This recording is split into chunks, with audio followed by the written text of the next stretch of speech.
Coming to you from the Radio for One studios in Franklin, Michigan. Welcome to the Detroit Cast. Big fan. A show not just free of charge, but free of FCC regulations. Thank you for your support of the Detroit Cast. Oh, there it is. And without further delay, it's showtime. Please welcome the Detroit Cast. Here are your hosts, Mike and Jay.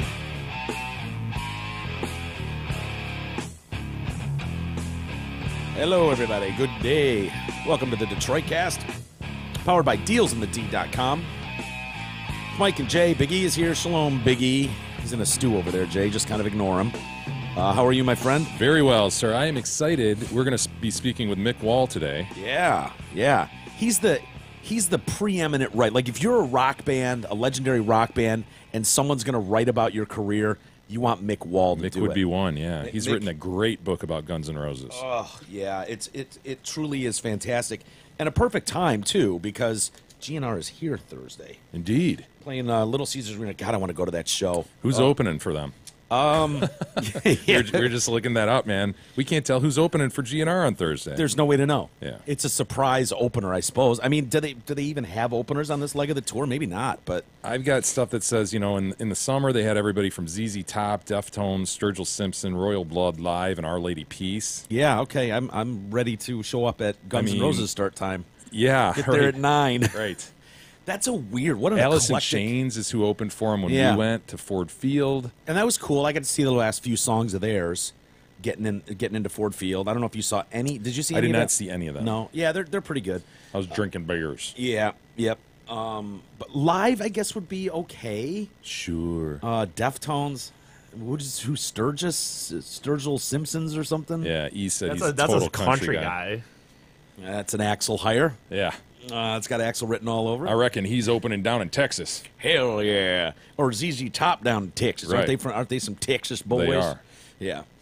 So I don't know. Maybe people who actually get to go to the show Thursday can report back to us Yeah. who the opener was. It seems like there's a theme. Our Lady Peace opened in Canada. They're Canadians. ZZ Top in Texas, Texans. So maybe it's Kid Rock or Eminem. Maybe. You know, it sounds like Right, they're getting some local flavor in there. So let us know. More like Sponge. There you go. That'd be a decent fit. Yeah. Sponge and GNR. Dude, they could do better than those openers. Like, they just want to be the Giants, which is fitting. Mick Wall's book is the Last of the Giants. Last of the Giants. Great book. Can't wait to speak with Mick. Yeah, that's coming up in about a half hour. So I guess we'll just have some fun beforehand. Now, before we get too far, Mike, we do have to tell listeners to check out the Detroit Cast listener business page. It's a page under the Help the Show tab at our website, DetroitCast.com. The page includes businesses owned by listeners. Wouldn't it be great if everybody supported these businesses? Oh, of course. Take a look. It'd be great to support the supporters of the show. It's something that's growing and changing over time, so make sure you're coming back, and most importantly, make sure you're using the businesses and recommending them to friends and family.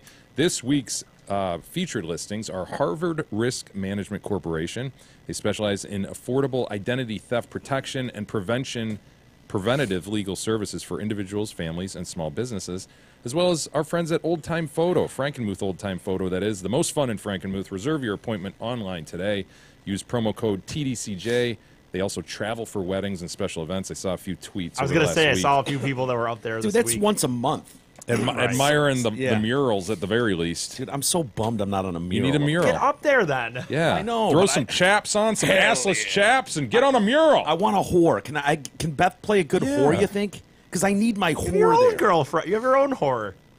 What do you mean? Oh, Beth. I thought he said something. I'm sorry. I wasn't trying to misheard borrow Gab to be He's my tarded. whore. He's tarded. you. I heard you is wrong. tarded. I heard you wrong. Yes, you did. God, Jay, I'm sorry. I don't mean to point this out. I know you're kind of a perfectionist, but you're missing a button. No, it's just unbuttoned. Yeah, It is, and it's right. It looks is like driving me crazy. Yeah, because it reminds me of East Fly, which is always just wide open. It's wide wrong. open. Yeah, sorry It's about wrong. Yeah. So I know you don't want to look like that. Anyways, what the hell were we talking about? I don't remember. Old Time Photo, man. Oh yeah, I need to get up there and I need to have Beth as my hooer. Well, Mike, with stockings. The Yuletide right around the corner. Yeah. You ought to get up to Frankenmuth. Yeah, I know. I need to do that. I need to do that. You should go to Bronner's, stumble around there, go have some beers, and go get some freaking noodles, righty? Yeah, my buttered noodles. Exactly. I do want to try the buttered noodles hot because I understand people are like, dude, it's not the same when it's reheated. No food is. No, I'm not saying that. They're I know trash. they're not, but that's ridiculous. And you know the notion that you've decided they're trash. Whatever. But no Yeah, food. when Jay declares admit it- something, it's just for everybody. I know. It's Jay, you it have is. to admit, no food is Sucks. as good. No food is as good reheated, even if It is interesting how food, chemically shit happens to food, and it affects your taste. You know what I Yeah. mean? Like shit, like you would never want to eat like cold green beans, but you warm them up. And I guess that's a bad example. You could eat cold green beans. Yeah. Right, But but you know what I'm you're, no, saying? you're Like right. some food is just like, dude, you've got to have it warm, or you've got to have it cold. Yeah. French So- fries. The idea that you would eat cold Yeah, it's French Cold gross. French fries, yeah, no, and they don't reheat well. No. like if you eat your fries where you are, or you don't finish the Oh, fries. soggy and gross. Yeah. You can never get them back to that. Yeah, why? What is it with the outside of the fry that refuses to crisp back up? I don't know. The only way you can do it is if you, and it takes so much time, but if you were to place them back into the oven, I've done the toaster oven, and It's it's better. It does no, it's not. It's better. That's what I It's said, better it's than better. microwave, but it's not even close. You're not getting that crisp coating. The point is, you've got to go to Frankenmuth this Yuletide. I think I can't will. wait for the Yuletide. I mean, we're just beyond Halloween now, as the time of most of you listening. Here we are into November. We've got Thanksgiving right around the corner into the Yuletide season. Yeah. I mean, somebody posted, I think Gab was looking at something on Facebook or Instagram. It was a thing like, we're 8 weeks away from Christmas. Christmas Day, 8 weeks away, man. Dude. And you're fired up. I know you. This was Very tough for fired you up. last year. Actually, it worked out great for you last year. But you made it a concerted effort. I changed my whole mindset with Christmas. Yeah. I was in this kind of like, Grinch, like, you know what? Screw this stuff. I'm not getting pulled into this marketing bullshit. And Yeah. Dude, last year I just gave into it and it was Embraced. glorious. See, it was glorious. See, I would think that attitude of fuck this marketing bull. I'm not kidding. I would think that day would come when the last child moves out. But until now, this is such a It's magical, It's a Mike. magical special time with It the is. little brown nut running around. That's right. Look at that wisp, and she's so excited she can barely sleep the night before. Right. Want to see It's my very stocking? exciting. Oh man, like dude, that's awesome, and so I'm glad that you're openly embracing this now. You It's should. Great. We all should, guys. We all should. I don't. Hey, Rocktober means that Ram Power Days are here at Zott M59. Dodge Ram, they continue to blow away the competition. Due to unprecedented demand, Zott has extended the remarkable 169 lease on a new 17 Dodge Ram Bighorn Crew Cab 4x4. Yes, that's a mouthful, but a 169 lease keeps your pockets full. Folks, it's a loaded $45,000 Ram truck, and they have about 175 of them to choose from, only at dealsinthed.com. Well, I hope you're happy, Anthony Rapp. Fucking Rapp. Boy. What a wet blanket! Yeah, your show's done, right, on Netflix? House of Cards? House of Cards. They're pulling the plug. Rapp. I hope you couldn't handle one fucking guy laying on you for 30 seconds and 30 years ago. You want to talk about selfish? No, now we gotta tell everyone and Rapp. Now House of Cards folds like a House of Cards. So is it done? Like, there's not the next season? Did they film something? I mean, or are we just ending where it ended now? No, And, I heard this is the final season coming up. Yeah. Why can't they just kill him off anyway? They probably should. There are many ways. I know you don't watch this show, but he's sick a lot of the times. He's And old, he's sick, and he's not the president anymore. right now. And Kill so him off. you could kill him off. You don't but need that character? Kevin Spacey's the star. He's the main guy, but you could. And they're thinking about a spin-off, it sounds like. His wife does a good enough job to me. Yeah, she's so. hot. Robin Wright? Yeah, Robin Wright. There's something Is really she the sexy president? about her. Yeah. Oh, okay. It's kind of ridiculous, but... Well, the whole thing's Not that ridiculous, she's a isn't it? woman, but that like your wife is now president. Oh, like, yeah, it's that just... could never happen. Yeah. Strange. Yeah. Yeah, we've got our first female president. But yeah, they've announced they're canceling the show amid sexual assault claims surrounding Spacey. And so this coming season will be the last. Media Rights Capital, which produces House of Cards, and Netflix released a joint statement. So these guys like flew in like emergency, fire up the Concorde, and let's get to New York or Baltimore and have meetings about this. Like imagine your dick is so out of control that executives need to fly in like, how do we handle this? Shit. Well, they know more's about to break on the guy. Apparently, Yeah. he's got decades Based on of his issues. own statement. I mean, his own statement is setting up for it, Yeah. not just like, rumors. But actual Yeah. like conduct on the set of House of Cards. Yeah. I think nice. is the allegation. Well, yeah, I've got a little bit. Some tidbits came out. I don't remember that. Like, I guess Gawker released a bunch of emails related to him. Did you read that story? Yeah, I read something this morning that harkened back and said, "Oh yeah, man. I mean, there's been people that have been complaining about Spacey for years." Yeah. And in fact, this rap dude complained to like Out magazine or whatever 10 years ago or something, and they published the story, but they redacted the name. Really? So, yeah. So it's been around. Everybody in Yeah. those circles knows this dude's a creeper. And people have had weird thoughts about Spacey too. Like, he claims he got mugged at 4 a.m, and then he and goes to the police, and then he withdraws the complaint like almost immediately afterwards. And people are like, "The fuck was that about, dude? You claim to get mugged by guys in the park, and like so there was something there that kind of alarmed people in 2004. Let's see, or in 2015, Gawker released a score of emails listing the way in which he had allegedly targeted young men. A source, and this is what you're talking about, Jay, a source on the production team of House of Cards claimed Spacey solicited male crew members in their early 20s for sex in his trailer. So he's just grabbing random dudes on the set and just be like, "Oh, let's just go boo-foo in the trailer." Guy or girl. I mean, who knows? Several sources allege he pursued young men at studios or on film sets in a way they say suggested that any underlings were fair game. When he was not working, he would approach young men in bars and invite them to private parties that would end with him making drunken sexual overtures. I mean, there are people who don't want to do other things. If you want ice cream, you don't go to a barbecue shop. These are the ones where it gets a little sketchy to me, where it's like, okay, so he's not working and he propositions a guy at a bar to go to a, like, okay, well, did he do something? What are you alleging here? Like, he's allowed to go and try to pick up guys at the bar. And this one too, he was trying to pick up this guy, and this guy's like, "Yeah, I'm a heterosexual," and he replied, "Well, you don't have to be a professional hang glider to try it once." It was very important to have a social outlet. And it's funny how this keeps happening. Like, Family Guy keeps dropping, like, in their episodes, there will be some reference, and it's like nobody knows what it is really. They did it with Harbinger Weinstein, where it was like, "Oh my God, I'm a big star now.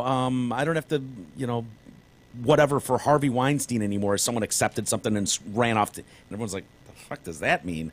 And now it makes sense. And so I guess on one of their episodes back in 2005, Stewie, the little baby with the football-shaped head, he runs across the screen shouting, "Help! Help! I've just escaped from Kevin Spacey's basement." Oh shit! And It all makes sense now. That episode, with a gag that must have seemed meaningless to nearly everyone watching, was aired in 2005. I totally remember that, by the way, although I didn't, again, like everybody, I think I just thought, because Family Guy always had these little, just, stupid little nonsensical things, so I just thought, oh, they're just saying that for I whatever wouldn't reason. take that as nonsensical, though. I think everybody thought the guy was kind of a No, creep, I didn't mean that, but I just meant Family Guy does that, though, with so many celebrities and I so think many... there's always a big story underneath that maybe Okay. isn't publicly known. I Okay. totally am with Jay on that. I Okay. think there's rumors about these guys, and they find a way. Seth Yeah, they didn't MacFarlane just finds pick a way. the names Kevin Spacey and No, run with I never it. thought about it, though, is my point, I guess. Yeah. You know who else is someone we've always heard like weird rumblings, and I think Family Guy did the same thing with him. Is who played Ari Gold on Yeah, Piven. Jeremy Piven. Jeremy Piven getting is hit someone today. Is he really? Yeah. Oh, I didn't see anything on him. A woman claimed that he groped her on the set of Entourage. Okay. Yeah, there were rumblings. There may have been even a couple jokes that I'm vaguely remembering on Family Guy where it was like something about Piven. Jeremy Piven, and yeah. So I wouldn't doubt it if these people just start falling like crazy. And I don't know where it ends because, dude, I've seen plenty of video of like at award, or not award shows, but modeling runways and stuff, and you see some flamboyant dude like batting a girl's titties as they're getting her dressed. Yeah. And, "Oh, honey, look at this ass." And it's like, well, is that sexual assault? I mean, if a gay guy is like fashionita is groping this chick on the run, like, where does it end? It's just a weird line because they don't seem to mind. but- Jeremy Piven accused of sexual assault by reality star Ariana Bellamar.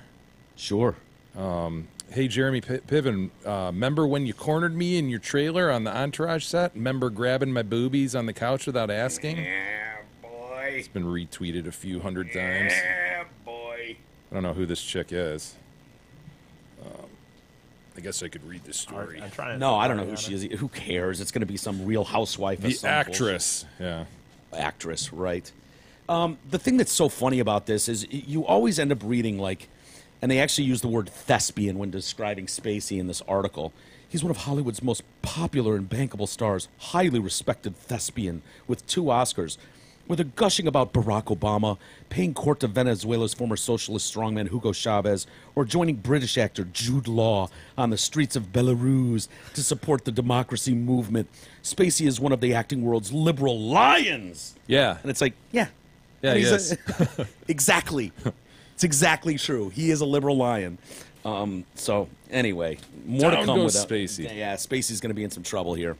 Hey, how much money will you need in retirement? Are you sure you won't outlive your money? Having a plan today means you can adjust as your life changes. Retirement doesn't have to be a mystery. Contact Mark Leibovitz at LPL Financial today to learn the answer to one of the most important questions for your retirement. Call today, 248-626-2000. Ask for Mark. Securities and advisory services offered through LPL Financial, a registered investment advisor. Member FINRA SIPC. The other guy that will not go away, and he was supposed to be in town like tonight or tomorrow or something, is Corey Feldman. Yeah, he was supposed to be up in Flint. Yeah. His Angels, he and his Angels were going to be performing. They broke up. Dude, does he need... This is the time. Dude, This is the time. tell us what happened, man. He's trying to get 10 million. We were talking about that. We watched that video. Hi. Yeah. I'm Corey Feldman, where he's missing his upper lip. Yes. He used to have an upper lip, He right? never had an upper lip. He didn't? No, that's what Even a makes smaller him. That's one? what makes him look really weird, like Grandpa Munster. It's the lack of the upper lip, man. I could have sworn as a kid he had at Nope, least a never sort of had one. distinguishable. Never had one. Really? Never. Wow. How did he get through? Born without that. That's why I'm telling you, I'd have taken Haim in a second over that guy. God damn it, you're right. See, I Right? thought that was a little upturned Yeah, there, but Haim with those big luscious lips, those Oh, cute cheeks. I yeah. could grab those cheeks. cherub. Cherubic. Cherubic for real. Look at him with the Michael Jackson hair Yeah. coming down. But anyway, he's like, I need $10 million, most of which will go to my security, so I can produce this film, direct this film, and out all these pedophiles in Hollywood. Yeah, it's like, he's just freaking out, man. He's got something mentally going on that's gonna block this whole thing. Yeah. because he's sitting on this story, yeah, supposedly. he's sitting on a great story that could harm a lot of people. Yeah, take down a lot of people. He thinks he's got hits on his life and his Yeah. family and blah, blah, blah. Sure. And it's like, dude, you know what? Just tell your story.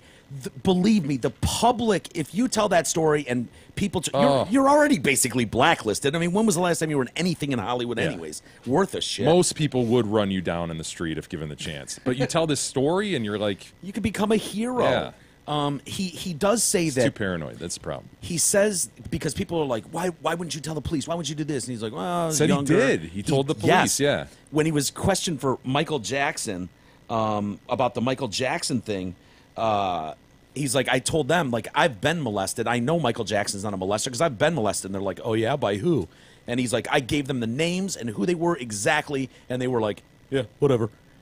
Don't you think the Santa Barbara Police Department today would go, okay, let's pull our Michael Jackson file out? They would have taken notes and recorded shit and go, what did Corey Feldman say? Who are these people? Mm-hmm. And then go, Santa Barbara Police, the kid told you these people. What are we doing here? Don't you think the public pressure would be humongous on them? Humongous. Humongous on them to just go do this? I mean, Yeah, if he really did give the names, I would think people, would. So I just want to read this one line to you because it's so funny to me when Feldman was talking about, like, earlier about being raped or molested and Corey Haim, and it was just such a chaos and the time he was so confused and angry and blah, blah, blah. So I was shattered, disgusted, devastated. I needed some normalcy in my life. So what do you do if you need some normalcy in your life? Like, honestly, what do you think the play is? You're young. You get out of the business. Okay.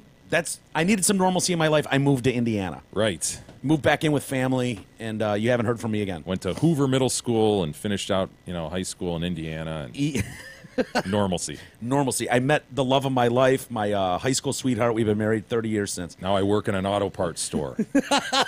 And occasionally someone will come in and have me sign a Stand By Me poster, but it's very normal. rare. It's normal. I throw the ball with the kids. I get compared to Grandpa Munster every now and then, but it's normal. I'm thinking about getting a prosthetic upper lip. We're talking about it. It's expensive, and insurance won't cover it. But I so- basically wear flannel and trucker hats, and everything's good. Normal. Yeah. I needed some normalcy in my life, so I... Started a band. Well, yeah, sure. No, that's a good one. I don't know. That's even better than Jay's answer. grounded, Because yeah. starting a band will draw... Yeah, exactly. Oh, I started some. I don't know, dude. You know what? I wasn't. No, I didn't you have- gave your answer. You started a band for normalcy. That's He's cool. off today. I didn't have he any- started this show in a stew, and he's not gotten out. That's not true. I Throwing just some didn't have- carrots and potatoes, he's stewing. Oh, he is. I didn't have an idea, dude. I don't know. I didn't have an idea. Yes, you did. You said start a band. It's one of those that's going to get a giant X on the top 5 things. It's not going to. You're not going to get any points. You're the only one that said it. I was shattered, disgusted, devastated. I needed some normalcy in my life, so I called Michael Jackson. Did you call Bubbles the chimp too? Really? Wow. I needed some. Where can I get some normalcy Yeah. in my life? Let me call Michael Jackson. Yeah, Freddie Mercury was busy. Being with Michael brought me back to my innocence. When I was with Michael, it was like being 10 years old again. Yeah, that's kind of the problem that a lot of people had. Oh, how weird. Corey Haim's mom, by the way, is like, would you shut the fuck up Really? already, dude? Yeah. She said, and this is a few days ago that I read this, but it's kind of relevant. She says something like, he's been talking about revealing the names, let's see here. She says it's a con, basically. He's been talking about naming the names of his and other abusers for 7 years since my son died. Now he wants $10 million to do it. Come on, if he was serious about this, he'd share the information he has with the police. The two, her name is Judy Haim. The two have a difference of opinion over what happened to Corey. As Feldman says that it was repeat occurrences with many predators involved. Judy thinks her son was molested once. Not that makes it any better. But she's like, it's disrespectful to survivors and blah, blah, blah, to just keep sitting on this information if you have it. And Feldman responds to her, you guys know I don't ever say anything bad about anyone, but Judy Haim, no longer her last name, is a bad woman who vehemently protects evil. Yeah, he's a wacko. Yeah. Hey, Hamlin Pub supports the Detroit Cast, so let's make it a point to support them with locations in Rochester Hills, Clarkston, Chesterfield, and 2 in Shelby Township. You know there's one nearby. Hamlin Pubs have great food, ice-cold drinks, tons of craft beers, TVs, games, and great entertainment. Come on by or book your reservation today at hamlinpubs.com. Hey, that story you were telling me about before we got started, Jay. It's 2 weird chicks. Yeah, do you have the details Lost of at that? sea. Yeah, man. Something So off about this, there's right? definitely something off. These 2 chicks from Hawaii were found after 5 months at sea. Yeah, just And sea they- scissoring for 5 months. Sea scissor. Yeah, I don't want to, speculate, but come on, dude. Two dogs and 2 middle-aged chicks just Sea scissoring their asses up on the high seas. on the high seas. Arr, matey. The deal is they were supposed to leave Hawaii. They planned a trip to Tahiti in the South Pacific. They were picked up in the Western Pacific about 900 miles southeast of Japan. So they drifted. This goes to the stereotype of chicks getting lost and stuff, doesn't it? Yeah, a little bit. The Man, two this women, doesn't help. the 2 women and their dogs were all in good health when recovered by the U.S. Navy Wednesday, a day after being spotted by Taiwanese, a Taiwanese fishing Oh, vessel. they're so generous. The Very Taiwanese, helpful. yeah. Here's the problem. They've claimed when they were brought aboard a Navy ship that, what does that cost to send a naval ship out, right? That's not Into that the South expensive. Pacific to- It's more expensive on the weekend, but Right. during the week you can get great rates on that. Very I mean, reasonable. Here they go. They go out and they pick up these 2, and they're like, "Oh my God, thank God you're here because we would have been dead in the next 24 hours." Oh. That's the quote from this chick. Like, if Sure. 24 more hours, we would have been dead. After 5 months. After 5 months, and they had a year's worth of food supply, and they had a water purifier. So they're like kind of living large on this 50-foot sailboat adrift. They're the first albeit. people to be sea scissoring for 5 months, basically stranded out in the sea and actually put on weight. Yeah. You know what I mean? Well, here's the problem. They keep coming up with inconsistencies. Like, their initial story was that they, we had all these forms of communication, but we lost them all. They all failed to work. Sure. And in their defense, it's hard to get a signal in the middle of the sea. it though. is, but they have this thing, the emergency position indicating radio beacon, an EPIRB, as you probably know it. Obviously. Yeah, it was aboard their boat, but never turned on. Apparently, this would have gone right to the Coast Guard. Coast Guard immediately would have recognized it Would have found them? and come and got them. Huh. Yeah. And so then they also were telling the story like, oh, yeah, what happened was our engine got flooded with water because there was this massive storm, 30-foot waves and all those this shit. poor girls. And the Weather Service is looking at Oh boy. the maps during this time going, there was no such storm. Dude. I mean, what the hell went on here? Yeah. They didn't want to be found? Yeah, something's odd here. The T-Winnies fucked up their plan to get away forever. Go I find an guess. island somewhere. But they were, in fact, just drifting, and their engine was out of commission. But it's just weird. They had a year's worth of supply. They had 2 dogs on board. They had some story about, oh, yeah, our dogs, there was 2 shark attacks, and our dogs, lived through it somehow, and it was amazing. What, were the And- dogs swimming in the open sea? Like what? Yeah, you got to stretch your legs. Yeah, go for a dip out there. Yeah, it's nice. The waters were calm and warm. But they even said, we thought about turning back once we had some issues. But the islands to of Hawaii? Yeah, but the islands of Maui and Lanai, they didn't have harbors deep enough to accommodate their boat. Oh, really? Dude, Where do they take at off 50 feet long, the vessel is relatively small. Yeah. Yeah, and moreover, the big island, the southernmost island in Hawaii, has several places to dock. It's just not adding up, man. Dude, there are military aircraft carriers off the coast of Hawaii. You ever Like, what heard do of Pearl Harbor, Mike? Yeah, I have. What are they talking about? And why? Who is so dumb to like make up some 30-foot wave storm? Like, the know. Weather Service is mapping all this Right. all the time. You can go back forever and see what storms were where In and where it 1910. started and where it Yeah. ended and how bad it was. Like they. Yeah, Maybe in like- their mind, know it's that. just like, well, we can just keep saying, well, I don't know what happened, but I know we had waves, or But the weird thing is they apparently these 2 met like a week before they set off for this boy, yeah. several month long journey, and the one woman says she'd never sailed a day in her life. So when you see the pictures of these chicks, Yeah. like this story's going to get bigger, and when you hear it's this blonde chick who seems to be the outspoken one, Yeah, the and guy. the leader of the situation, The groom. and she, I don't know, man, something's weird here, dude. I want to see him. Yeah, I wonder what that could be. We'll find out because I guarantee authorities are digging deep into like, okay, what's going on here? And there's probably some sort of romantic thing that happened instantly within a week. And one of them, probably the blonde, has something that she needed to get away from. Yeah. And decided, let's hop a fucking thing, grab the dogs, and Or maybe it's just some fatal attraction weird thing where she's like, she's got her now, and the engine doesn't work, and we're gonna have to Yeah. be out here together forever. Look at her with her tongue out. Yeah. Just something's weird, man. yeah, there's something off. That lady looks straight up crazy. Yeah, the black chick looks like a normal chick. Yeah, Blondie, I don't know. yeah, those two were definitely. I mean, I know it seems obvious, but someone was running away from something. To me, that just seems unquestionable. Why would you take? Like, I think they Running said that- away or trying to trap this second girl. I don't know. I think you get this black chick away and go, all right, what really happened? What's going on here? Are you okay? Are yeah. you safe? Are you, are you wearing a wire or something? Like, yeah, it seems weird. It was supposed to be an 18-day trip to where'd you say Tahiti from Hawaii? Yeah. 18-day trip. Why do you have a year's worth of food on board? Right. Like that's where it's like, wait a minute, who would? Can never be too safe, right? I guess, and thank God they did. Who knew? Lost at sea. We got another story. It's Halloween, and the stories are just starting to come out, and I can't believe this still happens, Jay. Here's a guy. There you go, college kid. Yeah, blackface. Will stand. Will stand for, for food. money Halloween costume mocking Colin Kaepernick. So he's he's got- got the Mr. Microphone wig on and sign, will stand for money. Now, I almost feel bad for the kid, believe it or not, and I think I believe his story, his apology here. He's a South Dakota college student named Cole Paulson. Of course, it's Cole.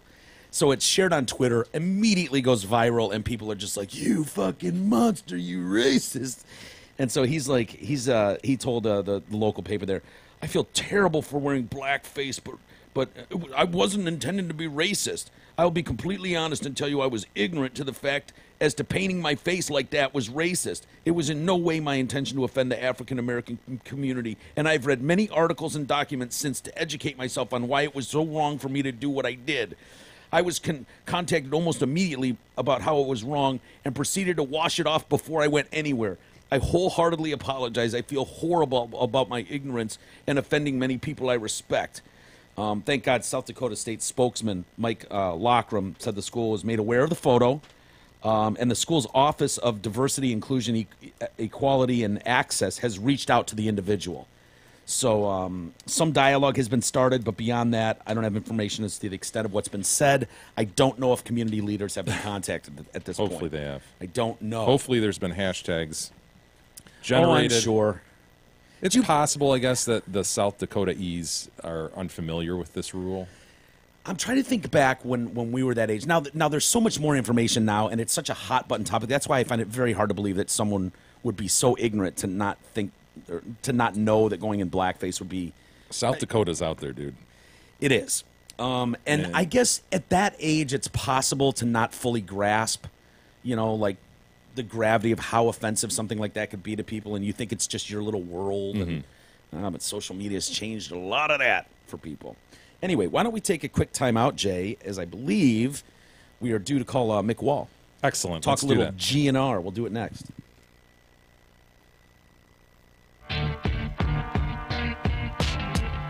The Detroit Cast continues after this short break.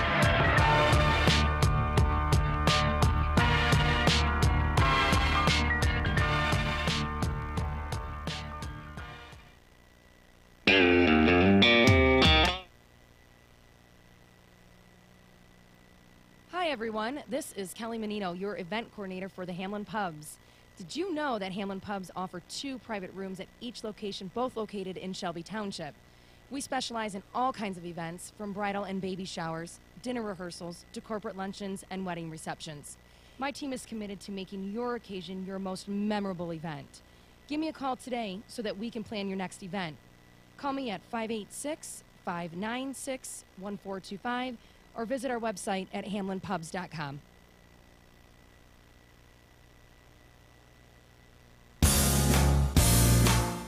Hi, Michael Kowalski here, a.k.a. the Sausage King of Detroit. Everyone knows Kowalski sausages have been satisfying folks for over 4 generations. That's right, my dad's sausages, his dad's sausages, his dad's sausages, and even my sausages have been satisfying customers for almost 100 years. We call that Kowalski quality. So for your next feast, choose Kowalski and just tell them Mike sent you.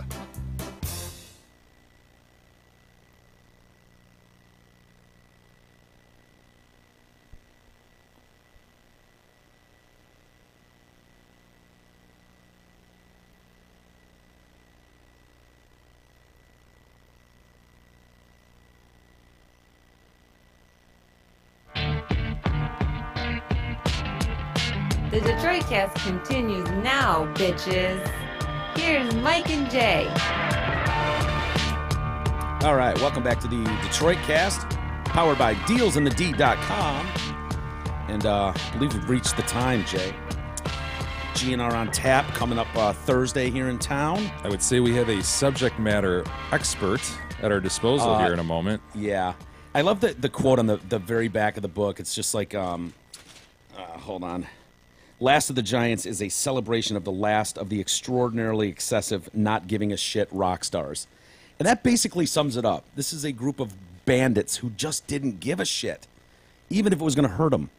But anyway, it's time for Mick Wall, so let's dial him up, E.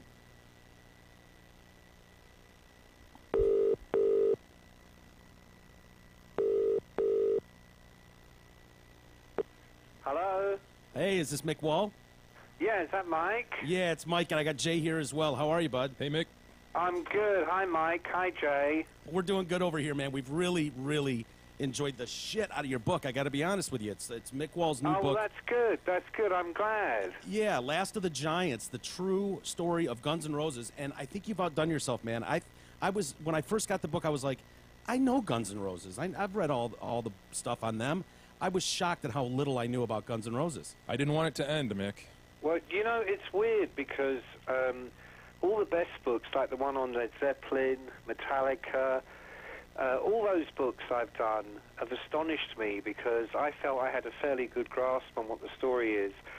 But by the time you've gone around, you know, the world, talking to people and putting it all together, because I let you know, it sounds a cliche, but I try and let the story tell itself so that, okay, I'm supposed to know a certain amount of stuff, but I throw all that out the window and just literally start with the picture of someone who knows nothing whatsoever about this subject and try and tell them as much of the story as I can discover for myself.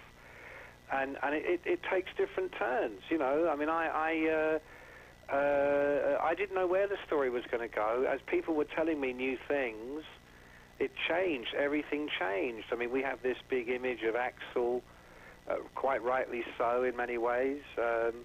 And then a former manager tells me about his two little dogs who got shaved bald and by accident, and they were terrified that Axl was going to cancel the tour. You know. Yeah.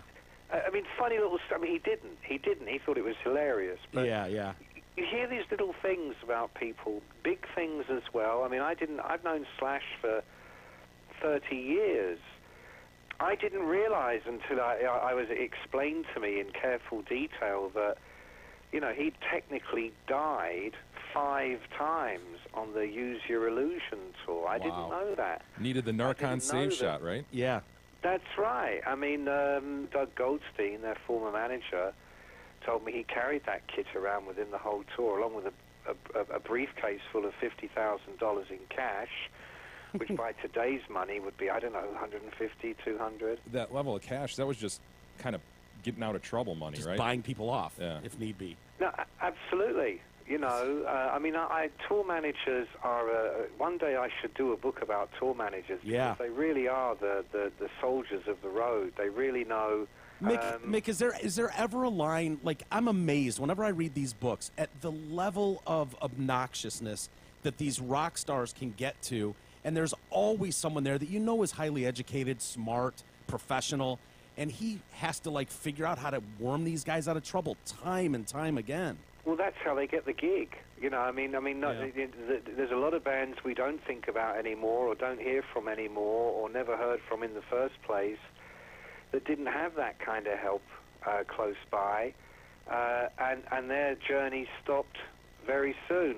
I mean, even with Guns N' Roses, if you think about it, you know, I mean, the 3 main guys are back together right now, but the actual band, you know, started falling apart almost as soon as Appetite for Destruction went to #1. By the time Use Your Illusion, the 2 Use Your Illusion albums came out 4 years later, the band was toast. I mean, Stephen had been fired, Izzy was about to walk out, and you had a cast of thousands on those 2 albums. It was like the Beatles. You had all these other players. And it was really an incredibly short period of time. Yeah, when you think about it. Had their magic. But hey, Mick, rewind for us, if you would, to the early days. You hear a lot of stories about early days of bands struggling to make ends meet as they work toward what hopefully will be their breakout, but perhaps no better example than GNR when you're talking about just living in complete squalor. Yeah. And how impactful was that Hell House experience on their writing and their identity as a band?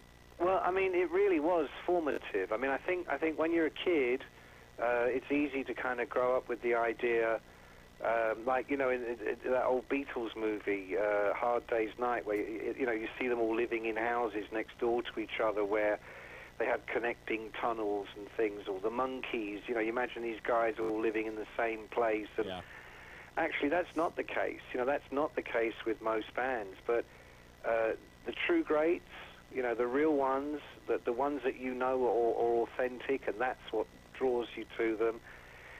They do. They grow up together. They're brothers. They are more than just musicians hanging out and playing together. They literally have no plan B. You know, it's dead, jail, or rock and roll, and that's how it was with GNR. I mean, if you read the book, there's a lot of time spent on explaining who these people were.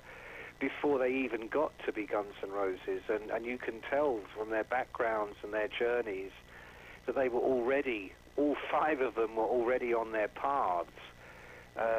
So when they finally got together, and that weird thing that happened to the 4 guys in Led Zeppelin the first time they got in a room, that happens to these extraordinary one-off bands, the Doors, the Who, whoever it might be, happened to GNR, and suddenly the lifestyle seeps into the music, the lyrics, most of all, I think, the attitude. I mean, Axl had that attitude, as you'll find out in the book, long before he'd even, left for LA.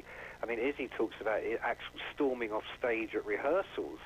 Yeah. Izzy talks about Axl not showing up for gigs when they hadn't even done any gigs, you know. I mean, and then there's Izzy, who's dealing drugs to Aerosmith before GNR even have a record deal. I mean, these guys were for real. Yeah. And I think that's why I think the music remains so eternal, because when something's real, it's real. You can't, they talk about even better than the real thing. There's no such thing that's better than the real thing, and and that's why Guns N' Roses was so impactful. So it went way beyond just the rock and metal audience. And you can feel it in reading this book. You do a really good job early on in explaining their childhoods, even, and you realize they were for a lot of these guys, they ended up just being like feral kids.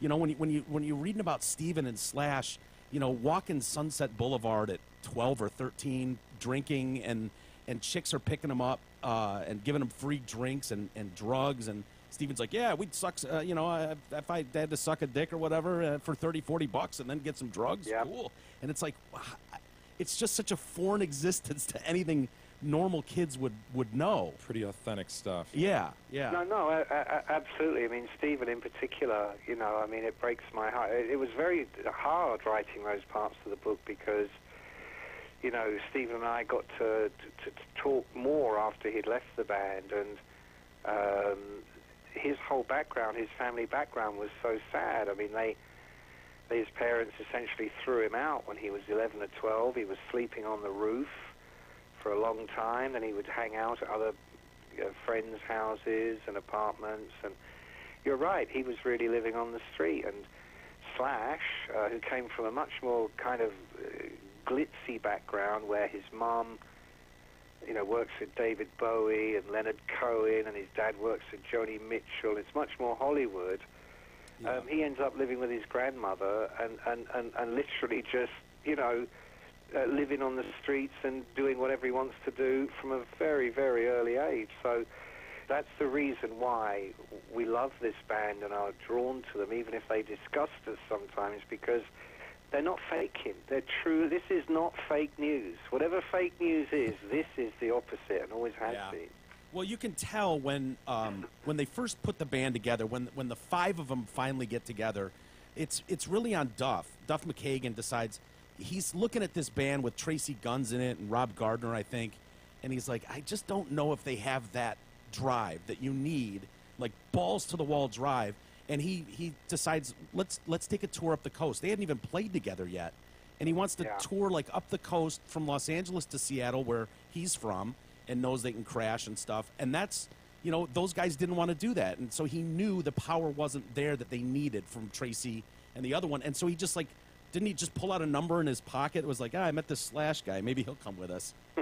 I mean, that's incredible. It is incredible, but it's a really good point you make. I mean, a lot of young kids end up on the street. A lot of young kids sell drugs or take drugs or live in hell houses of their own and never get beyond that. You've got to have some talent, but some of the most talented musicians I've ever met, didn't make it. You only make it if you, as you say, you need courage, you need balls. There can be no fear factor. I mean, of course, you're terrified, but you can't show it. You've got to go out there. And Duff was a big veteran of so many different bands in Seattle, where they didn't have the live scene that you had in LA in those days. But so they just had a handful of venues that they all played, but they all rehearsed like hell. They all work like, I mean, as we found with the grunge scene that came out, 5 or 6 years later, there were loads of these guys working in basements, making amazing music that, you don't make by accident, because you work and you play and you learn and you drift from band to band.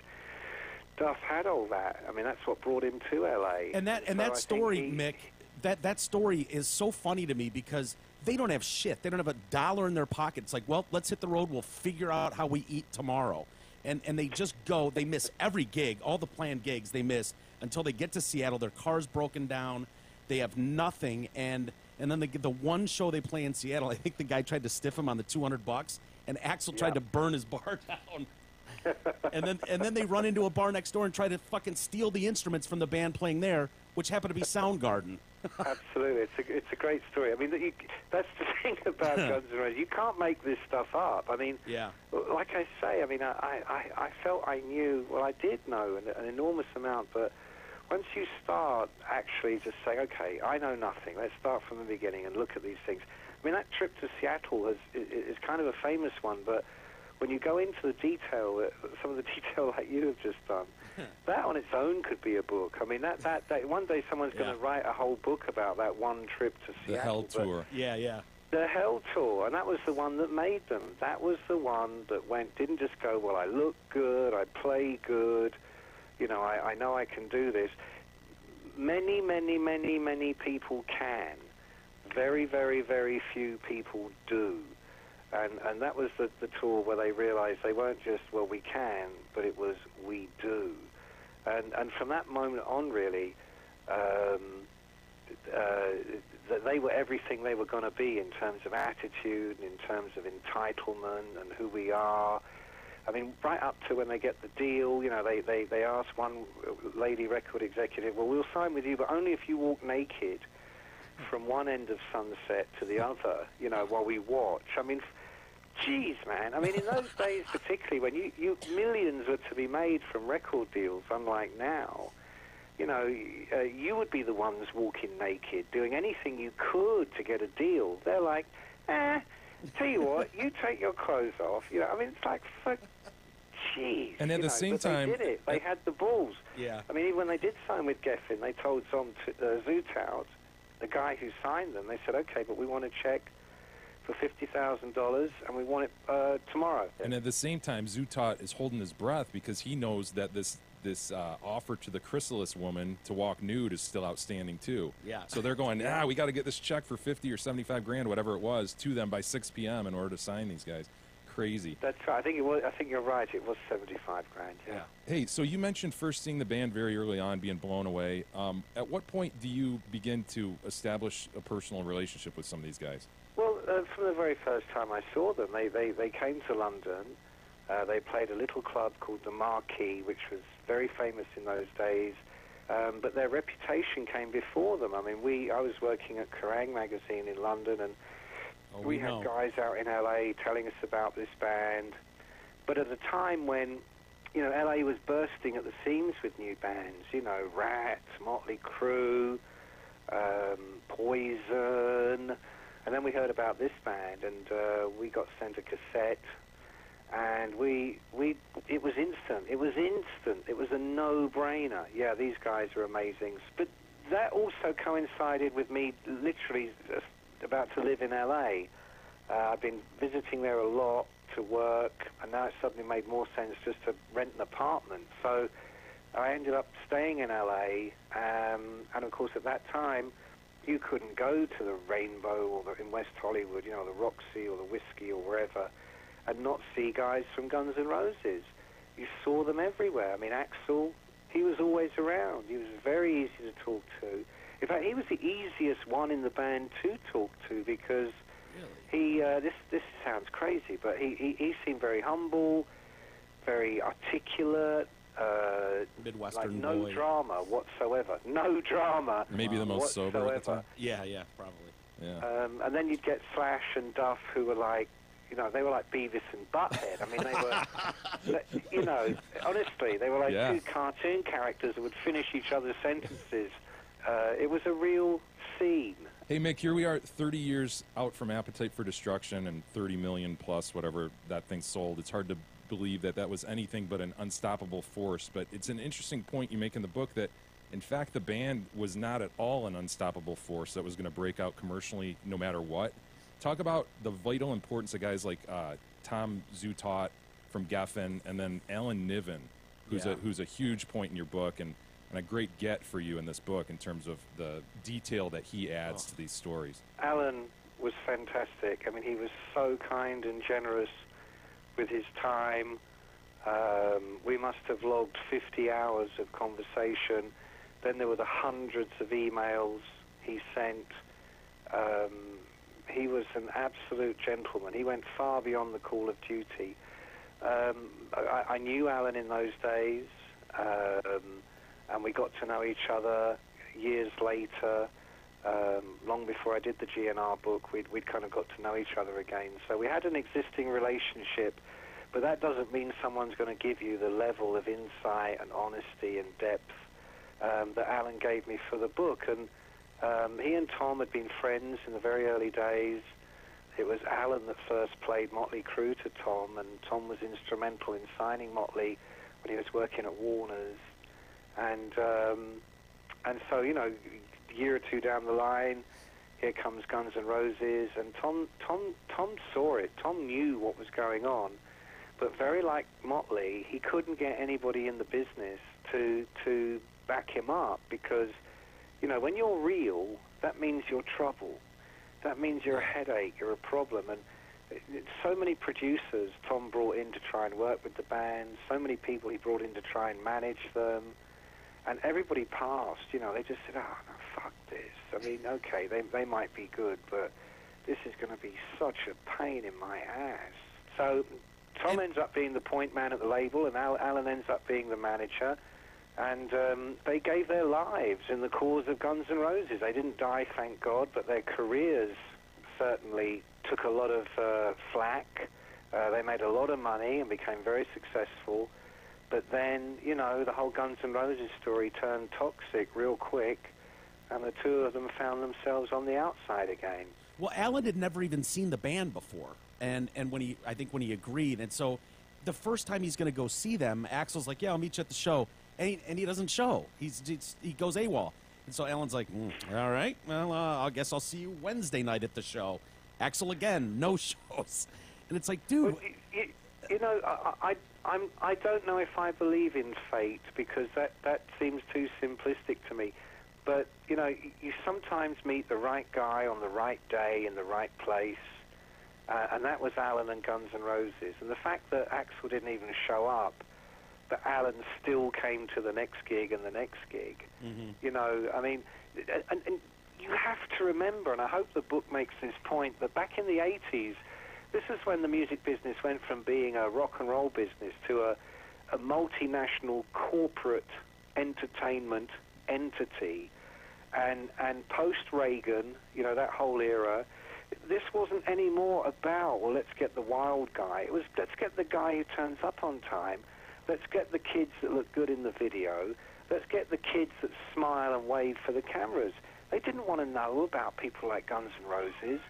So it took someone like Tom, a true believer, who'd actually brought Motley Crue in, another band that nobody wanted to know at the time, and Alan to come in and actually be the guys that Guns N' Roses needed, as opposed to some of the much bigger names at the time that just wanted a corporate entity. They're Bon Jovi, good-looking, clean-cut kids, bring in professional songwriters to help you do the hits, get in the big-name producer, deliver on time, tour for 2 years. They were considered exemplary. These were the guys who were setting the agenda. Now suddenly, here comes Tom Zutaut and this unknown guy, Alan Niven, saying, well, they're all kind of fucked up on drugs, and the singer doesn't turn up, and when he does, he's an asshole, but it's okay, because it's rock and roll. You know, people are like, fuck that. Go back to 69, you fool. This is the 80s, you know, so they were very lucky. Alan was lucky to find that group. That group were very lucky to find Niven. Tom was lucky, you know, to be in there as well. It was a whole bunch of luck going on. And of course it worked. That alchemy, that magic, it really took off. Yeah. But such that it was that because there were no rules. They were like the first men in space. No one knew what was going to happen, whether they would even survive. And the tragic part was they didn't. I mean, they really didn't. Thank God nobody lost their life. It's amazing. Actually. But the band itself didn't survive. You know, Mick, if you could go back to Doug Goldstein a little bit. You mentioned him at the outset, but, you know, details about him are what really, I think, or details you provided through access with him are what set your book apart, as well as with Niven, I think. Talk about how he came in as tour manager. Niven's the manager of the band. Niven really seemed to get a raw deal. I realize it's complicated. You talk a lot about the interplay between Niven, Goldstein, and the band members in the book. But talk a little bit about Niven being sacked and the GNR power structure really strongly then tilting toward Axl at that point. You know, Doug truly was a soldier. I mean, he'd worked as a tour manager with all kinds of people in the past. I mean, he was working with Glenn Hughes when Glenn Hughes was in Black Sabbath, and you know, Glenn at a time when Glenn made Slash look like, you know, Bart Simpson. You know, Doug told me the first time he met Glenn, he turned up at the hotel and Glenn was lying on the street naked, completely bombed out of his head, with a crowd gathered round him. And Doug went over and looked down at naked Glenn out of his head and said, "Hi, Mr. Hughes, my name is Doug Goldstein. I'm your new tour manager." And apparently Hughes looked at him and went, "Very nice to meet you, Doug. Can you help me up?" So Doug knew what he was getting into, and that's why Alan was very astute to hire him, because can you imagine, they have not sold doodly squat in terms of records. Their first 6 months after Appetite came out, it was a bomb. I mean, Geffen wanted them to go back in the studio and hurry up and make a follow-up because it looked like their career might already be over.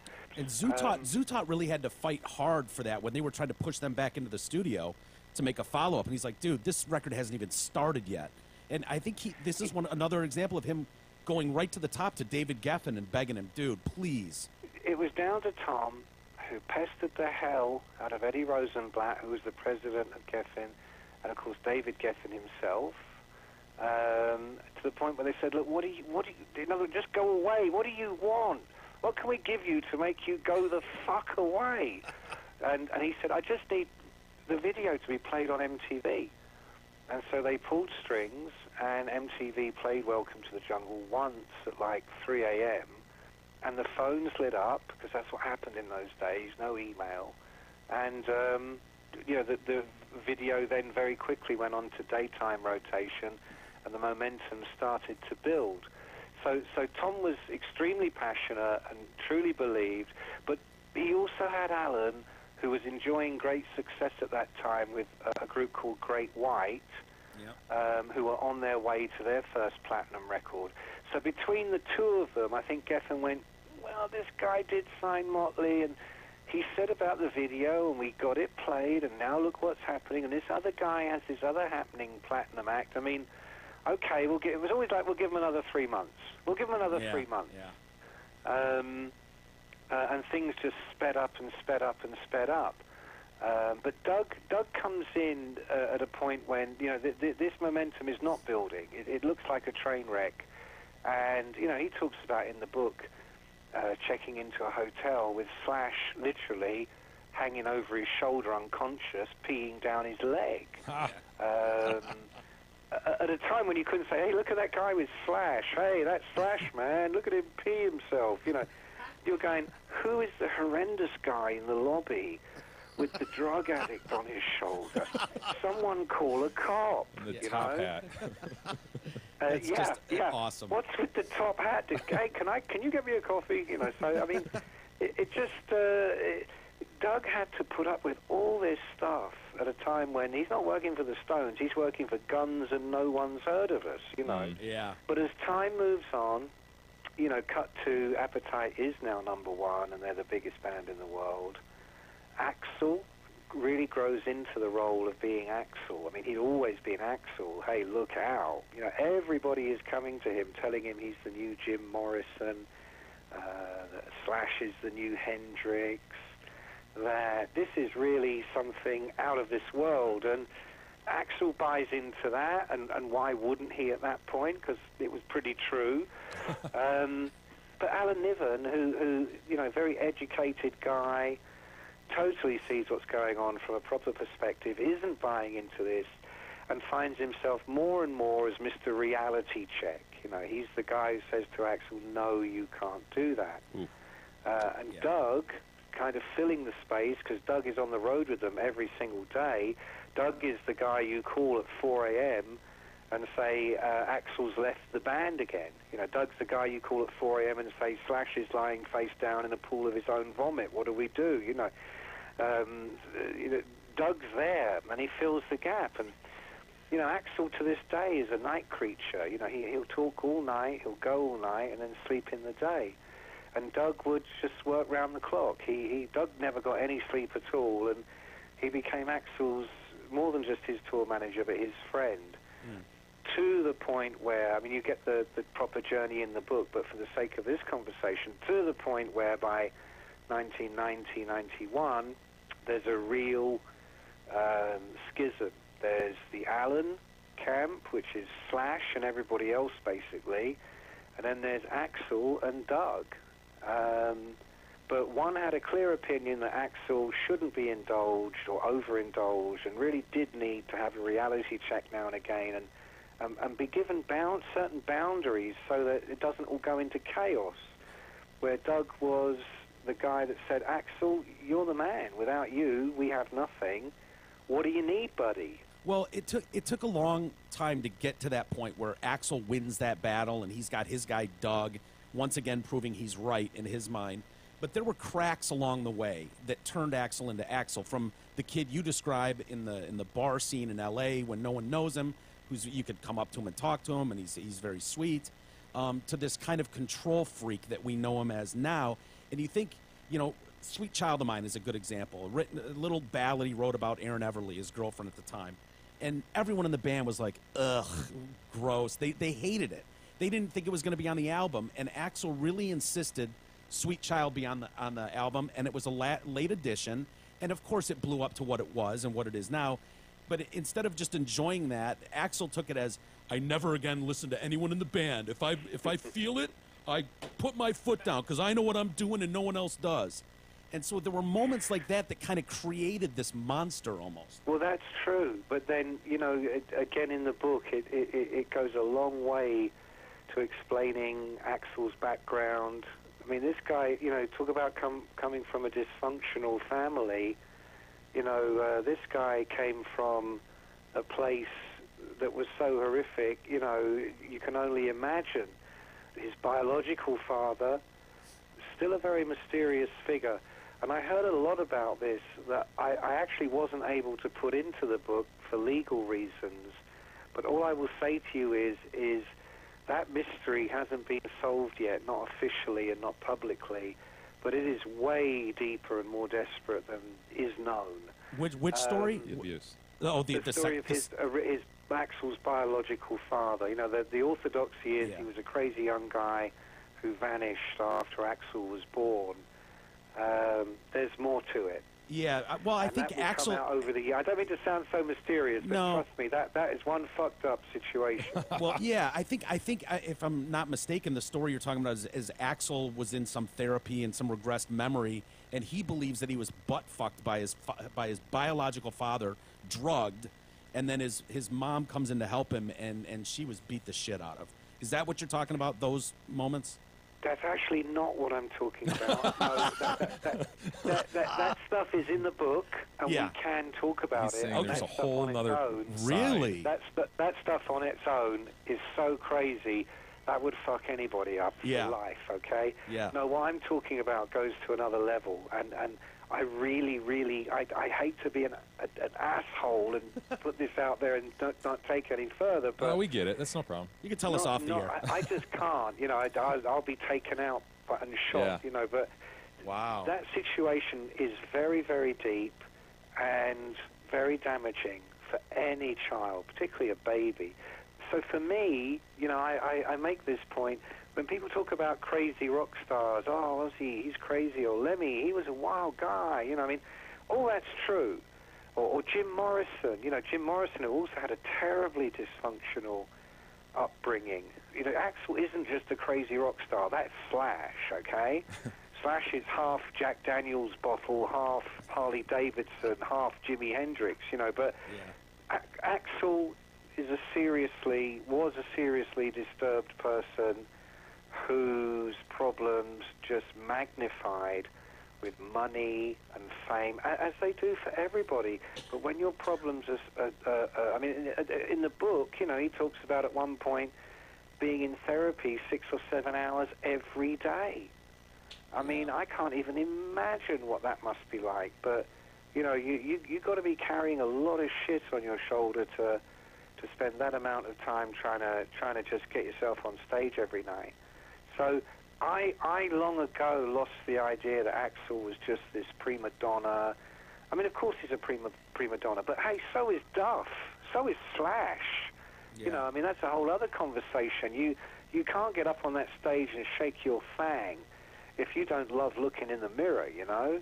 But Axl, it's another level. It's a real thing, and I for that reason, cut him a lot of slack. And he was living in the bubble for such a long time. He may well still be living in the bubble from a distance, and what I hear from people that work on that tour, he's still, in many ways, the same Axl he ever was. Wow. But at the same time, he's learned to accommodate Slash and Duff and the idea that this thing really works better if he isn't in 100% control. You know, you mentioned Sweet Child. That's a great example. You know, the band would never have done that if Axl hadn't insisted on it. But then if Axl had done it as a solo record, it would never have had that fantastic Slash guitar motif. It would never have had that, where do we go? It would never have had that whole kind of rock dynamic. No, that's true, because they had very different creative influences. You know, Axl, ELO, Elton John, whereas the other guys were more Rolling Stones and rock. Aerosmith. Yeah. Aerosmith, Zeppelin. You know, absolutely. But it's that mix that makes them so special. You know, I mean, Jimmy Page and Robert Plant haven't done anything without each other as good as what they did together. Right. Oh, the Honey Drippers. And John Lennon. Well, I felt bad for Axl, not just for the reasons that you described, his childhood and the abuse and so forth, but I've started to feel bad for him while reading the portion where you're beyond the Appetite tour now, and Axl seems to be the one guy who's trying to move the band forward creatively, and it seems like the other guys just want to, the other guys just want to be rock stars and hang out and drink and have a good time, bloated, you know, just hang around. Is that accurate? Because I always had kind of blamed Axl the most for the breakup and kind of held that against him, viewed him as petulant, prima donna, as you say, and kind of felt bad for Slash and Duff. But here he was in the real story, I think, trying to pull those guys forward. Absolutely. I mean, it's a little of both. I mean, Axl's intentions were 100% honourable, but the way he went about it seemed designed to make sure everybody had the worst possible time and hated it the most. You know, bringing in his friend to replace Izzy on guitar that nobody liked, wasn't a Paul Hughes, you know, who wasn't a very good guitarist, had never even worked at club level and the theatre level in the same way that Guns N' Roses had.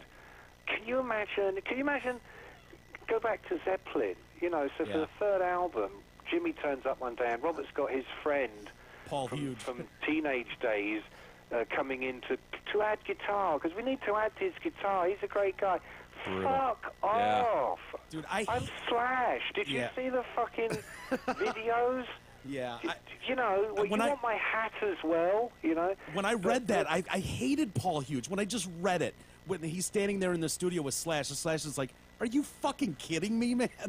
And it's like, I wanted to choke Paul Hughes, and he had nothing to do with it. He really didn't. I mean, this is Axl saying to him, as he had, I mean, Dizzy, bless his heart, was brought into the band, and then the band were told about it later because keyboardist, Dizzy and Axl were friends. I mean, but having said all that, you're right. I mean, Slash, Duff, and Matt wanted to keep Gilby in.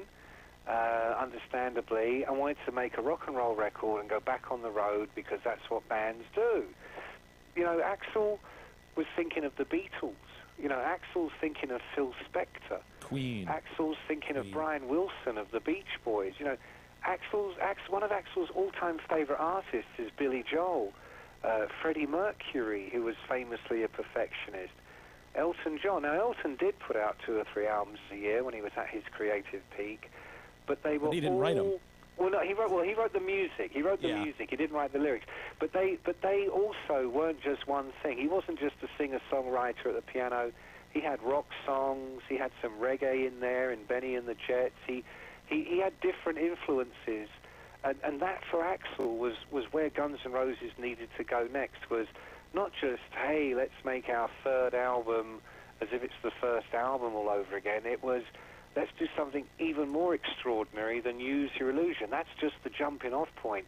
Now we're going to make our Sgt. Pepper.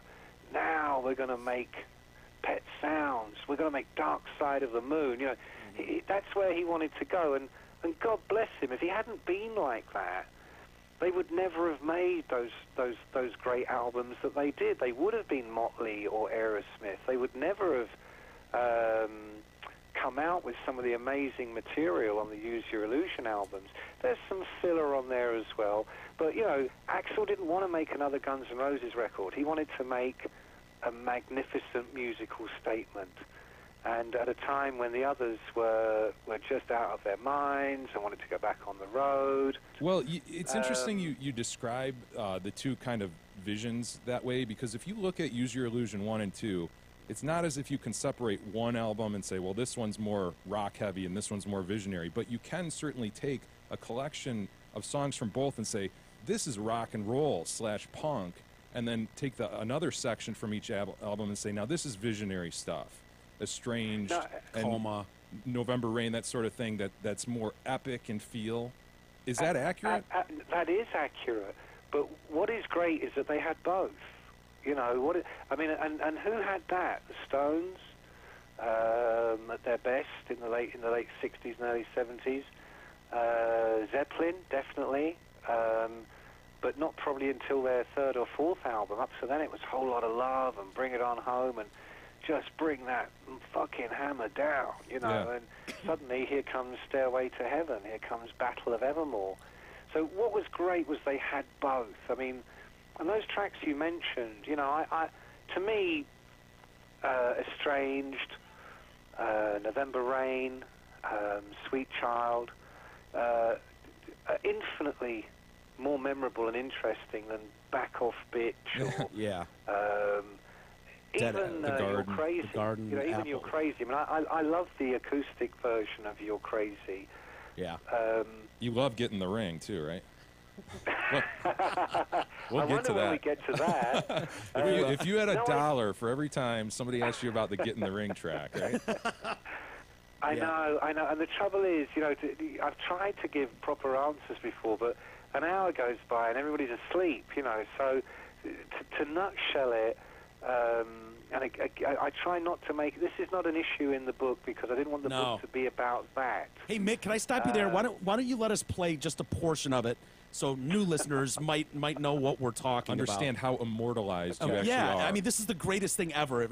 Michelle Young or you being immortalized and getting the ring. But go ahead and play a piece of it there, E.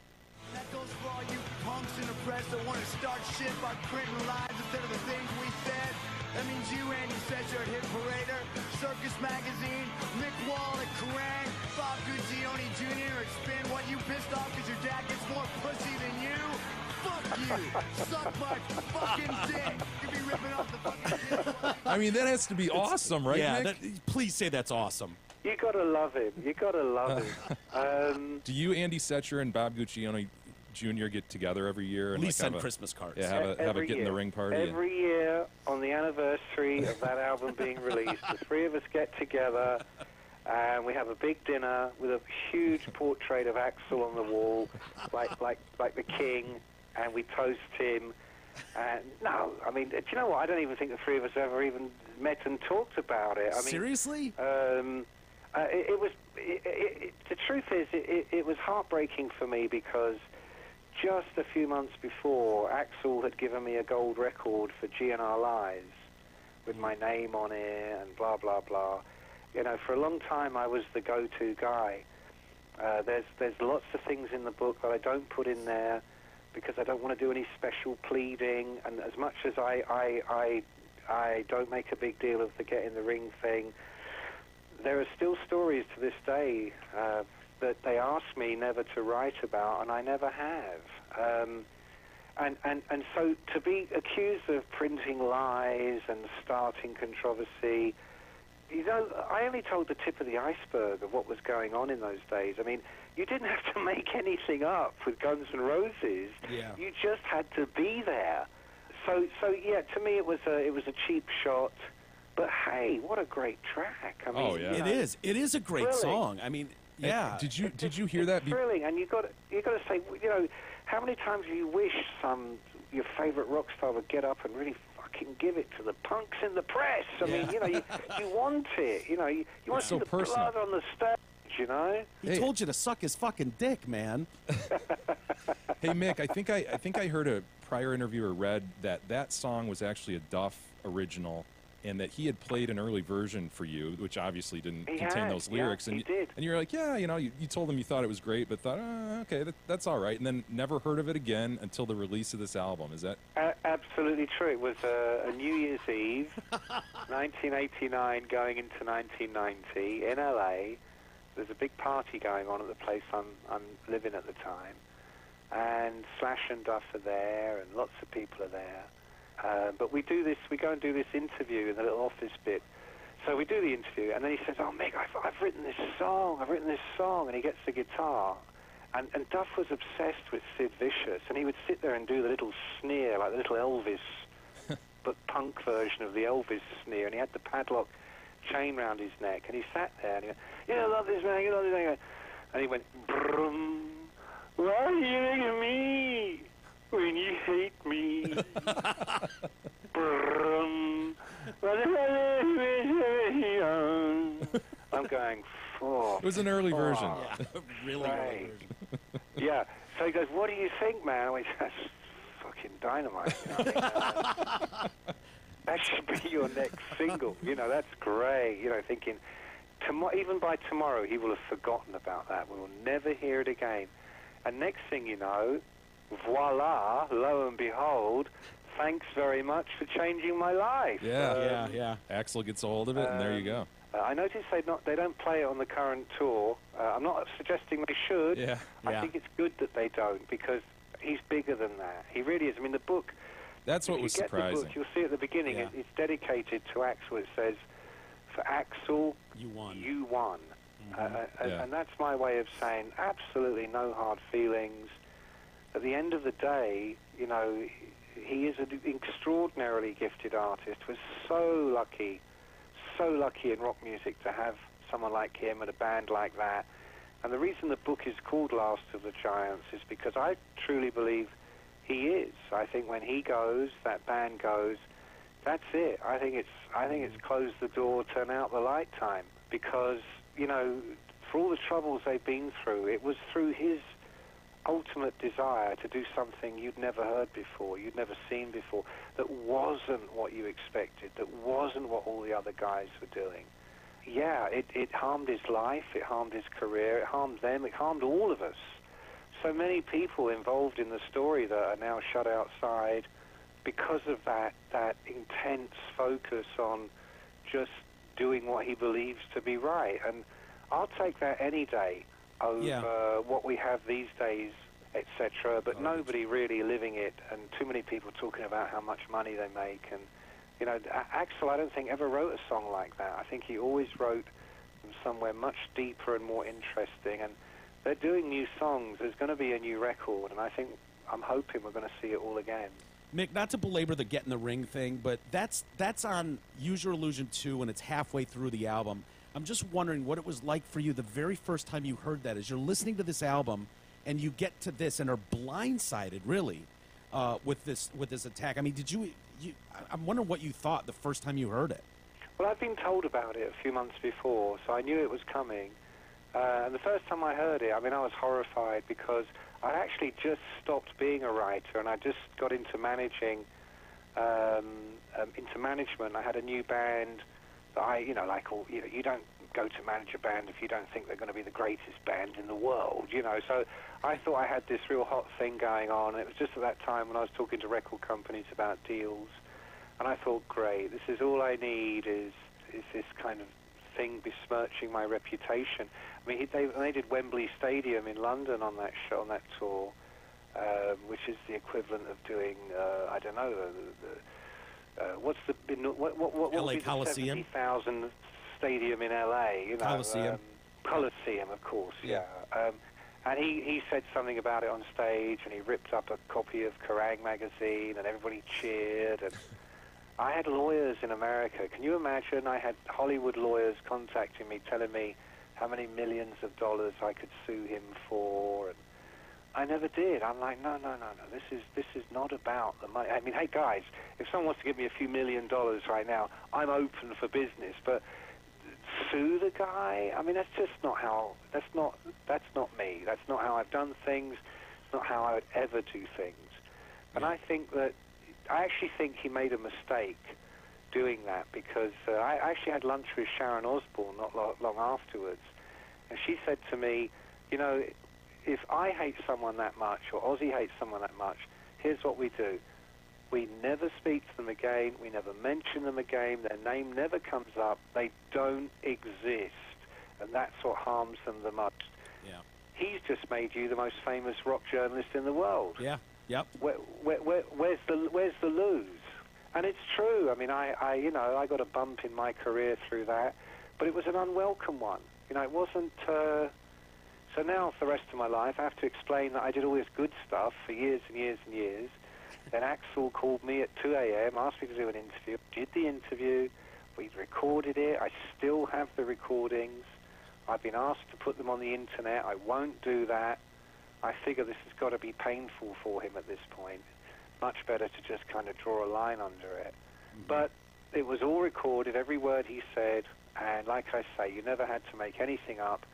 But because in the interview he called out Vince Neil, he then denied saying those things because, listen, as Izzy says in the book, Axel was a big, big character, big talent, big mouth, but just a little guy. He's not a tough dude. Where Vince, Vince is tough, motherfucker, especially back in, 25 years ago. I mean, I wouldn't want to get in a fight with Vince Neil. Are you kidding? Yeah. And Vince called him on it. So suddenly it's just this terrible thing out of control, and Axel's way of dealing with it was to say, it wasn't me, it was him. I don't think he would necessarily do that today, but then, we live and learn. I was a kid back then. I was furious at the time. I mean, we should have made nice, but instead I'm like, fuck you, after all I've done for you. And he's like, well, fuck you, I didn't say that. And I'm like, I've got the fucking tape. Play me the tape. No, fuck you. I'll play it to the other people and fuck you up. And, it was just fucking awful, awful, awful, awful. But that's, like I say, if he hadn't done the song, it would have blown over. Yeah. But he did the song, and at the end of the day, remember when John Lennon did that song about Paul McCartney and called it How Do You Sleep? I mean, it's not one of his best songs, but it's bitter as fuck, and it's exciting. And, Dylan has done his fair share of, fuck you songs, and I think there's a place for them, definitely, in rock and roll. Mick, if you don't mind, I would need to take a quick break. If you still got some time, listen, fellas, what I was going to say to you is, look, I'm happy to continue this, but I'm going to have to go right now because I didn't realize we would be on the phone quite so long, and I'm supposed to be taking my wife out. She's sitting there waiting for me. Oh, great. Mick Wall's wife's mad at us now. Tell her we're sorry. Never mind Axel. If I get called into the ring by my wife, my ass is going to get kicked. Well, why don't we pick it up another time? We'd love to do a part 2 and keep talking about it. Well, listen, I'd be more than happy to. It's been great fun talking to you. Let me know when you want to do it, and I'm very happy to join in. And when you have this ready, send me some links, and I'll social media it my end as well. And then we'll put it out there, okay? Yeah, that's great, mate. And thanks a lot. And please genuinely sorry to your wife. Yeah. Apologize for us. Okay. All right, guys. Thank you. It's Mick Wall, Last of the Giants, the true story of Guns N' Roses. Thank you, guys. Thanks, Mick. Bye-bye. Bye. Bye-bye. If I say I don't need anyone, I can say these things to you, 'cause I can do Wow, love this tune, man. Yeah. One of the best off Appetite for sure. This wasn't a single, was it? This was just kind of I don't think so. Yeah. last song on the album. Yeah. The famous story, obviously, about Axel banging the chick in the studio. supposedly, what's his name's girl, Satan's girl. Yeah, Adler's girl at the time. Yeah, it's one of my favorite songs, too, off this album. Well, shit, man. Yeah, we got to What get do we- Mick back. What do we get through? Half the book there? A quarter of the book? Yeah, there's a lot left to be covered. So. Yeah, he's a busy dude, man. Hopefully we can get him back because there's some really great stuff in that book we haven't even gotten to yet. So It's for sure. but anyway, dude, we've gone. So we did go really long with him. So why don't we get to email? Let's do that. Before we do that, however, Miguel, Zott Ford is conducting its amazing Key for Key event. Exchange your current vehicle for a brand new Ford without spending a dime out of your pocket. Zott Ford will assist you in terminating the remainder of your loan or lease, no matter what you owe. It's a straight Key for Key exchange. Give Zott the keys to your vehicle. They'll give you the keys to a brand new Ford. Plus, Zott Ford will make your first payment. So please hurry, though. This is a limited time event. Yeah, Mike writes in, fuck, man, really, Big E? This is how I start my day. First thing I hear is Big E say, quote, one thing I don't know why. That's Chester singing that part, right? Fucking poser, man. And fuck my life for bothering to listen to this guy. E, anything? That was an ugly Yeah, it was scene. ugly, but I'm not a poser. The notion that I'm a poser is ridiculous. Just because I don't know things off the top of my head doesn't mean If you know anything about Linkin I Park. don't even know. You know what though? My defense on anything of this stuff. But is dude, people- hold on. no, You were watching this, so you were watching probably Mike Shinoda do that line, right? Yeah. Probably. I guess. I Yeah, don't and so know. the question was, who is this dude who's standing in for Chester right now? No, What's that's not, going on you know here? what? Again, dude, I I don't got know. some Chinamen standing in for Chester on this one. I don't He like feel, raps and screams. It was pretty cool. Plays the I guitar think too. people were- Yeah, I think- shit, he sings half the song. I don't know. They should hire that guy Fine, full time. He's good. Okay. Oh, Whatever, Jesus. or whatever. Thankfully, we have a couple pilots chiming in on our story from the other day about American Airlines and their racist ways. Oh yeah, yeah, very racist. And also, I don't know if we did this in members content or on the show, but we talked more about animals, the service Oh animals. yeah. And so they one of them comments on that too. Jordan writes in concerning American Airlines, Hulk, Thor, and Scarlet Witch. Regarding the story of a certain race of people being kicked off planes because they were said race, this is complete bullshit. A lot of times things have to happen for the flight attendants to bring an issue to the cockpit. Then the captain has to make a decision based on the threat. There are 4 threat levels that we have to assess. Number 1, disruptive, suspicious, or threatening behavior. Wow, that's a broad one. Yeah, disruptive. Dude, a lot of things could fit in that category. Disruptive. Catch-all. Number 1's the catch-all. Very much so. Number 2, physically abusive behavior that is non-life threatening. Number 3, a weapon is used or displayed. Number 4, attempt to breach the cockpit. It obviously gets more serious as we go down the line. Yeah.